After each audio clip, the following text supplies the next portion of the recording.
শালা অজাতের বাচ্চা, ঘরে 3 বেলা বসে বসে গিলে গিলে শরীরে রস হয়ে গেছে তাই না? আজকে 100 টাকা দাও, কালকে 200 টাকা দাও, তার টাকাটা কি হারাবেন নাকি? হ্যাঁ, বাছুর থেকে সার হয়ে গেল, তাও এখন ঘরে বসে বসে গিলছে, এক ফোঁটা লজ্জাও করে না।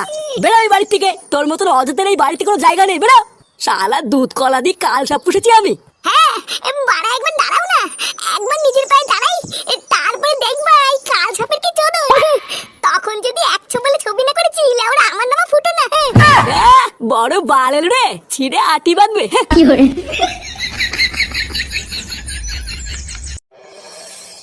চ্যানেলটি সাবস্ক্রাইব করুন প্লিজ। না, এবার কি গরম লাগছে রে। এলে আমরা গাছতলায় বসে আছি, তাও এক ফোঁটাও শান্তি নেই। আর বলো না গোপল্টুদা, এই গরমের চোদনে ঘরেও টেকা যাচ্ছে না, আবার বাইরেও টেকা যাচ্ছে না। ভাবলাম গাছতলায় মাচার উপরে একটু শুয়ে থাকলে হয়তো আরাম পাবো। ও বাবা, মনে হচ্ছে মাথার নিচে কে যেন আগুন ধরে দিয়েছে। শান্তির ছেলেগুলো যেভাবে গাছ কেটে কেটে ফাঁক করে ছাড়ছে, গরম তো পড়বেই। আচ্ছা পল্টুদা, চাঁদা তুলে ক্লাবে একটা এসি বসালে কেমন হয়? হ্যাঁ হ্যাঁ, এটা একটা ভালো আইডিয়া দিয়েছিস, কিন্তু গ্রামের লোক কি আর এসি বসানোর জন্য চাঁদা দেবে? কিরে ফুটা, কোথাও গেছিলিস নাকি? না, এখনো কোথাও যাইনি, তবে ভাবছি এবার যাবো। এই গরমের মধ্যে আবার কোথায় যাবি? কিছু হয়েছে নাকি? মুখটা অমন করে আছিস কেন? কি আবার হবে, প্রতিদিন যা হয় তাই হয়েছে। রোজ রোজ আমাকে অপমান করে ছেলের সামনে গায়ে হাত দেয়, আমাকে কোনো মান সম্মান নেই নাকি? আমি তো বাড়ার বেলা থেকে ঠিক করেই বেরিয়েছি, নিজের পায়ে না দাঁড়িয়ে ওই বালের বাড়িতে আমি ফিরবো না। এ মা ফুটো, তাহলে তো তোরা ওই বাড়িতে কোনোদিনই ফেরা হবে না। এই দেখ লাঞ্চা, বেশি মারাবি না, ঠিক আছে? নিজের পায়ে কি করে দাঁড়াবো সেই নিয়ে কোনো বুদ্ধি না দিয়ে রঙ্গ মারছে। আরে পাগল, সেরকম কোনো বুদ্ধি থাকলে কি আমরা বেকার পড়ে থাকতাম নাকি? আমরাও তো কবে একটা কাজে ঢুকে পড়তাম। আমার কাছে একটা ভালো ব্যবসার প্ল্যান আছে, কিন্তু ওটা করতে গেলে অনেক টাকা লাগবে। কি ব্যবসা? আমাদেরকেও বল, যদি আমরা তোর কোনো সাহায্য করতে পারি। বাড়া, আমি ভাবছি একটা ক্যাটারিং এর ব্যবসা খুলবো। মানে বুঝতে পারছিস তো? মানে হলো কোনো বিয়ে বাড়িতে বা অনুষ্ঠান বাড়িতে হাঁড়ি করে ভাড়া দেওয়া, খেতে দেওয়া, এইসব। হাঁড়ি কড়াই ভাড়া দেওয়া বা খেতে দেওয়া? হ্যাঁ, খারাপ আইডিয়া না, কিন্তু এর জন্য তো অনেক টাকা পয়সা লাগবে রে। নতুন হাঁড়ি কড়াই সবই তো কিনতে হবে। আর তাছাড়াও কাজ পাওয়াটাও তো একটা কঠিন ব্যাপার। কেউ কি তাদের কোনো অনুষ্ঠানে এত বড় একটা দায়িত্ব আমাদেরকে দেবে? আরে হ্যাঁ রে, এই কাজ পাওয়া নিয়ে তুই অত চিন্তা করছিস কেন? আমি তো আছি নাকি? তুই শুধু একটু দেখ না ভাই, যদি কিছু সামান্য টাকার ব্যবস্থা করে দেয়। আমি তোদেরকে কথা দিচ্ছি, আমার ব্যবসাটা একটু বড় হলে তোদেরকেও আমার সাথে নিয়ে নেবো। হ্যাঁ, সবই তো বুঝতে পারছি, কিন্তু একটু দাঁড়া, আমার বাপের কাছে একবার চেয়ে দেখি। বাবা। হ্যাঁ, কি হয়েছে? মানে বলছিলাম কি বাবা, তোমার সাথে না কিছু কথা ছিল। আমার সাথে কথা? তা কি এমন কথা শুনি?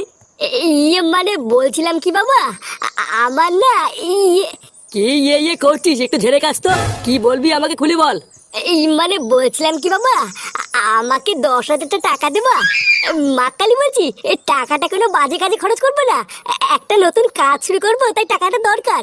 হ্যাঁ দেখ পল্টু, তুই হচ্ছিস আমার একমাত্র ছেলে। তোর মা চলে যাওয়ার পর নিজের এই হাত দিয়েই তোকে আমি মানুষ করেছি, এবং ঠিক সময় একটা ভালো মেয়ে দেখে তোকে বিয়েও দিয়েছি। আর এই বয়সে তুই কোনো কাজ না করে আমার কাছে হাত পেতে টাকা চাইছিস, এটা আমি তোর কাছ থেকে আশা করি না। আসলে বাবা একটা ব্যবসা করব, তাই কিছু টাকার খুবই দরকার। এখন তোমার কাছে যদি না থাকে তাহলে দিতে হবে না। ব্যবসার জন্য টাকা লাগবে? হ্যাঁ, মানে আমরা বন্ধুরা সবাই মিলে ঠিক করেছি একটা ছোটখাটো ব্যবসা করব, কিন্তু 10,000 টাকা শর্ট পড়ছে, তাই তুমি যদি দিতে খুব ভালো হতো। আচ্ছা ঠিক আছে, ব্যাংক থেকে তুলে কালকে সকালে দেবো। তবে হ্যাঁ, ব্যবসাটা দাঁড়িয়ে গেলে কিন্তু আমার টাকা ফেরত চাই। হ্যাঁ হ্যাঁ, ও নিয়ে তুমি চাপ নিও না বাবা, ব্যবসাটা একবার দাঁড়িয়ে গেলে তোমার সব টাকা আমি দিয়ে দেবো।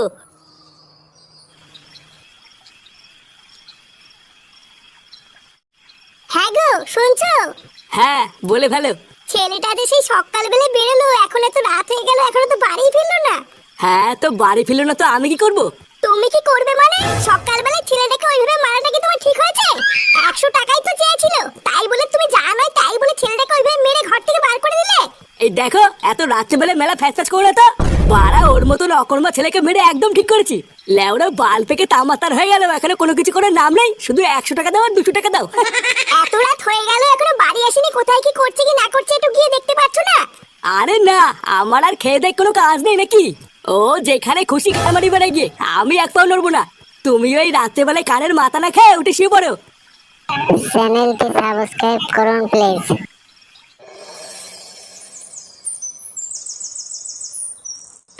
কোনো চিন্তা করবো না বুঝলা, তোমার দোকানের পুজো খুব সুন্দরভাবে সম্পূর্ণ হয়েছে।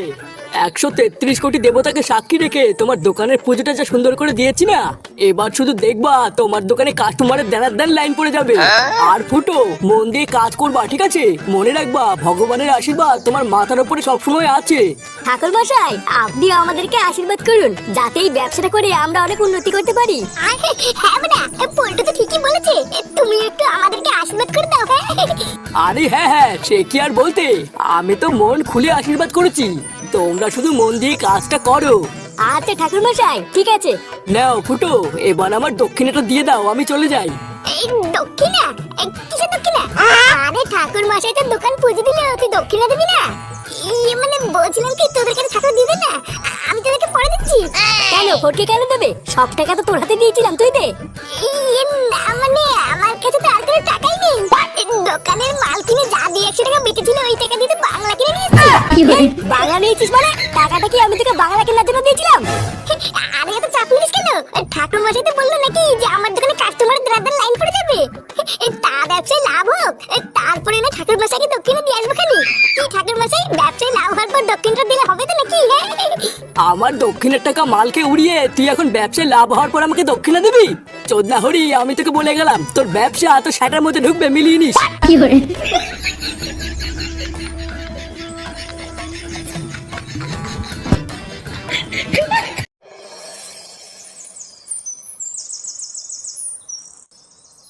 কি সব উল্টো পাল্টা কথা বলছিস? ফুটো নতুন দোকান দিয়েছে? এ তোরা সত্যি করে বলতো, তোরা আবার বিড়ি খাইছিস তাই না? এ মা, না না দাদু, আমরা বিটিনি খাইনি। আমি সত্যি বলছি, নিজের চোখে দেখেছি ফুটু কাকা নতুন দোকান খুলেছে। আর জানো, দোকানটা কত বড় করে পুজোও দিয়েছে। এ সত্যি? আমার ফুটো নতুন দোকান দিয়েছে? গিন্নি, আরে কই গো গিন্নি, শুনেছো তোমার ছেলে কি করেছে? আমি জানতাম আমার ছেলে একদিন কিছু না কিছু একটা করবেই। আরে তুই না, যেই শুনেছে বাবা নতুন দোকান খুলেছে আর অমনি সারালাম খারাপ হয়ে গেছে নাকি? বাবা কালকে আমার বাবাকে তাই দর্শন মেরেছিল না, এখন ঠেলে মারাচ্ছে। দাদু ভাই, এইসব তুমি কি বলছো? বুঝে পাঠা কিছু বোঝে না। বালা দাঁড়াও না, একবার আমার বাবাকে আসতে দাও, তারপর দেখছি তোমার কি করতে হয়।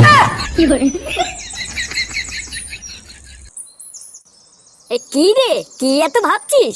এই ব্যাপারটা কি হলো বলতো? লেওরা এত টাকা খরচ করে মাল মাটি কিনে ব্যবসা শুরু করলাম, ঠাকুর মশাই বলে গেল ব্যবসা নাকি দেড়াদিন চলবে। কই বাড়া, এতক্ষণ হয়ে গেল একটা তো কাস্টমারই আসলো না। আরে এত ব্যস্ত হচ্ছিস কেন? এটা কি তোর রাজুদার পকেট পাউডার নাকি যে সবসময় কাস্টমার থাকবে? কবে কার বাড়িতে বড়সড় অনুষ্ঠান হবে তারপরে তো তোর কাছে ক্যাটারিং এর জন্য আসবে নাকি? আধের বাড়া, এতদিন কি অপেক্ষা করে দেয় নাকি? আমি কোথায় ভাবলাম ব্যবসা শুরু করার সাথে সাথে আমদানি শুরু হয়ে যাবে। তা না, এখন কবে কার বাড়িতে অনুষ্ঠান বাঁধবে সেই অপেক্ষায় বসে থাকতে হবে। বাল ছেড়ে ব্যবসা খুলেছি, আর কোনো ব্যবসা পেলাম না। কি বললি? শান্তির ছেলে বাল ছেড়ে ব্যবসা খুলেছিস মানে? তোর না আমি 10,000 টাকা লাগিয়েছি এই ব্যবসায়, যদি কোনো চুদুর বুদুর দেখি না। এত খুঁজে যাচ্ছিস কেন? আমি তো মজা করছিলাম। মজা? আমার বাবার ছেড়ে টাকা নিয়ে মজা? হ্যাঁ রে, মনে হচ্ছে কাস্টমার আসছে। চ্যানেলটি সাবস্ক্রাইব করুন প্লিজ। আসুন আসুন। আচ্ছা, এই ফুটো কাটারের মালিক কে? এমা কেন? আমি তো মালিক। তুমি মালিক? ও হ্যাঁ বড়, হ্যাঁ আমি তো মালিক। কেন কাকু, বাড়িতে কি কোনো অনুষ্ঠান আছে নাকি? আমাকে বলুন। মিনছে, তোকে কেন বলতে হবে? আমি মালিক, আমাকে বলবে? এই লেওড়া, আপনি আমাকে বলুন তো, আমি এখানকার আসল মালিক, ওরা তো এখানে কাজ করে। আসলে কালকে আমার মেয়ের বিয়ের অনুষ্ঠানের জন্য কিছু ক্যাটারার আর কিছু বাসন কাসনের দরকার, তা এখানে এসব পাওয়া যাবে তো নাকি? এ মাসে কি পাওয়া যাবে কিনা এটা আবার কেমন কথা? ব্যবসা কেন আলচিতে করেছে নাকি? আপনি এই নিয়ে একদম চাপ নেবেন না, এখানে সবকিছু পেয়ে যাবেন। হ্যাঁ, কিন্তু সমস্যাটা হচ্ছে অন্য জায়গায়। সমস্যা? কি সমস্যা? আরে ক্যাটারিং এর সাথে একটা রান্নার লোক হলেও খুব ভালো হতো। তা তোমাদের এখানে কি রান্নার লোক পাওয়া যাবে? না হলে আমাকে আবার অন্য জায়গায় খুঁজতে হবে।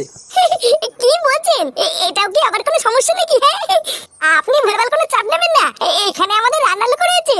কি আলবাল বলছিস? রান্নার লোক আছে মানে? রান্না আবার কে করবে? মাথাটা থেকে তোর খারাপ হয়ে গেছে নাকি? আমাদের এটা ক্যাটারিং এর ব্যবসা, এখানে কোনো রান্নার লোক পাওয়া যাবে না, বলে দে। তুই চুপ কর, যা বলার লেওড়া আমি বলছি। কোনো সমস্যা টমস্যা নেই তো? মানে এতগুলো দায়িত্ব তোমরা ঠিকভাবে পালন করতে পারবে তো? আরে হ্যাঁ, এই কোনো সমস্যা নেই। কালকে আপনার মেয়ের বিয়েতে একদম ঠিক সময় পৌঁছে যাবো। এই নিয়ে আপনি কোনো চিন্তা করবেন না। আচ্ছা আচ্ছা ঠিক আছে, এই কাজটার জন্য আমি তোমাদেরকে 10,000 টাকা দেবো। কি? 10,000 টাকা? হ্যাঁ, এখন 5,000 টাকা অগ্রিম দেবো আর বাকি 5,000 টাকা কাজের শেষে। এই নাও, এইটা হলো তোমাদের আগাম 5,000 টাকা। চ্যানেলটি সাবস্ক্রাইব করুন প্লিজ। আরে আরে আসুন আসুন, আস্তে আস্তে আসুন, আস্তে আস্তে আসুন।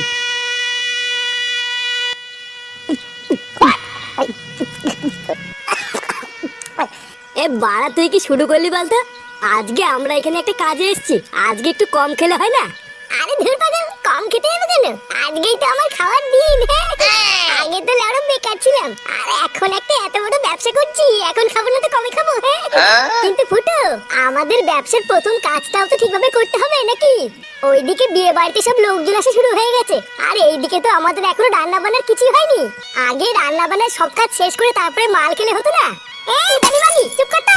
চোদনা ব্যবসা আমার আমি বুঝবো, তুই কি আমার থেকে বেশি বুঝিস নাকি? চুপচাপ বসে বসে মাল খেলে খা, না হলে গায়ে মারা গিয়ে আমার যখন সময় হবে তখন করবো। আরে ফুটো, তুই অত খোঁজ যাচ্ছিস কেন? ওর কথা বাদ দে। তুইও চুপ কর ল্যাংচা, ওর কথা বাদ দে। ও যা বলছে তাই কর।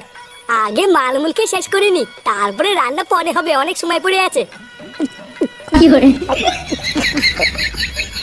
চ্যানেলটি সাবস্ক্রাইব করুন প্লিজ। দাদা। হ্যাঁ, কি হয়েছে? দাদা, ওইদিকে একটা কেলো হয়ে গেছে। কেলো মানে কি বলছিস? আরে বিয়ে বাড়ির সমস্ত আত্মীয় স্বজন তো না খেয়ে চলে যাচ্ছে, এখনো তো রান্নাই হয়নি। কি? এখনো খাবার হয়নি? আয় তো দেখি আমার সাথে।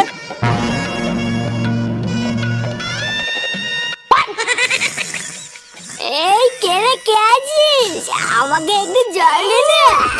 এই কই রে ফুটো, বাড়াগুলো কোথায় দিয়ে যায়? হাত বড়া। দেখো দাদা, দেখো কাদেরকে তুমি রান্নার দায়িত্ব ধরে নিয়ে এসছো। এই কোন বুক আছে রে? যা যা বাড়া, এখান থেকে যা, এখানে রান্না হচ্ছে। এই, তোরা রান্না না করে এখানে মাল খেয়ে পড়ে আছিস? চোরের বাচ্চাগুলো, তোদেরকে আমি এই জন্য টাকা দিয়েছি। এই কে রে? বাড়া আমি মালিক না, আমাকে বলে কি হবে?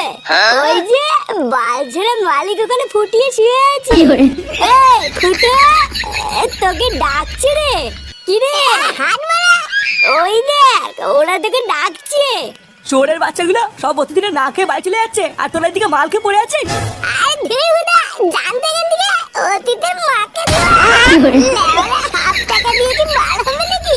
পুরো টাকা দেন, তারপর রান্না করবো। এইসব তুমি কাদেরকে নিয়ে এসছো? সবাই না খেয়ে চলে গেলে আমাদের মান সম্মান সব চলে যাবে। আমার মান সম্মানও গেল আর আমার 5,000 টাকাও গেল। এই শোনে বাচ্চা তিনটিকে কেলিয়ে আজকে আমি আমার হারানো মান সম্মানের প্রতিশোধ নেবো। মার এদেরকে, মার।